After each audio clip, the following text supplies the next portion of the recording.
아무리 잔혹한 범죄 소식을 접할 때마다 우리는 비슷한 생각에 빠지곤 합니다. 이런 사람 세상에 살아있을 가치가 있을까? 무기징역이나 장기징역 판결이 내려졌다는 뉴스를 봐도 속이 후련하지 않은 이유가 있어요. 법원은 처벌을 내렸다고 하지만 피해자와 유족의 삶은 여전히 그 사건의 그림자 아래 놓여있기 때문이죠. 많은 사람들이 이렇게 위로하듯 말합니다. 종신형이면 사회에서 완전히 차단되는 거야. 이제 그 사람은 더 이상 해를 끼칠 수 없어. 하지만 실제로는 그렇게 간단하지 않습니다. 법과 제도는 변하고 특사나 가석방의 가능성이 항상 존재하죠. 특히 권력이나 돈이 있는 가해자의 경우 감옥 안팎에서 여전히 영향력을 행사할 수 있다는 불안이 사라지지 않아요. 피해자들은 이런 질문을 끊임없이 스스로에게 던집니다. 지금은 갇혀있지만 나중에 풀려나오는 건 아닐까? 가해자의 가족이나 지인들이 나를 해치려 하진 않을까? 이런 공포 때문에 피해자의 일상은 사건이 끝난 후가 아니라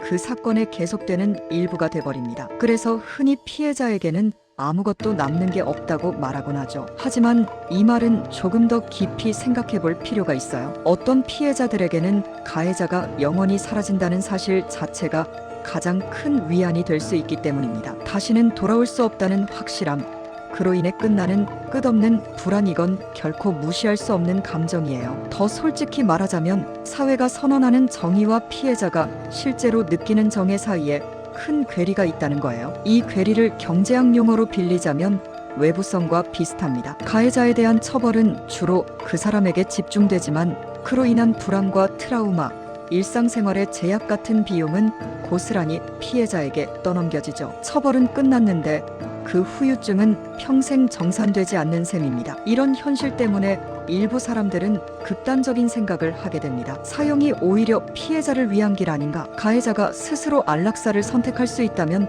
왜 안 돼? 이런 질문들은 잔인해서 나오는 게 아니라 피해자의 고통과 공포를 진짜로 끝내고 싶다는 절박함에서 비롯된 거예요. 물론 사형에도 명확한 한계가 있습니다. 순간적으로 모든 걸 마무지짓는 듯 보이지만 동시에 진실을 밝힐 기회, 지속적인 배상, 사회적 책임 추궁까지 함께 사라지게 만들죠. 게다가 국가가 누군가의 생명을 판단하고 끝내는 권한을 갖는다는 건 언제나 위험합니다. 결국 이 논쟁의 핵심은 사형 vs 종신형이 아니에요. 진짜 중요한 질문은 이겁니다. 이 가해자가 다시 피해자의 삶에 어떤 식으로든 영향을 미칠 가능성을 완전히 없앴는가? 가해자를 고통스럽게 만드는 것보다 더 중요한 건 그 사람이 가진 힘, 재산, 인맥, 조직, 외부 연결을 철저히 차단하는 거예요. 정의는 가해자의 고통이 아니라 피해자가 느끼는 두려움의 정도로 측정되어야 합니다. 어떤 피해자에게는 가해자의 완전한 소멸이 진정한 회복일 수 있고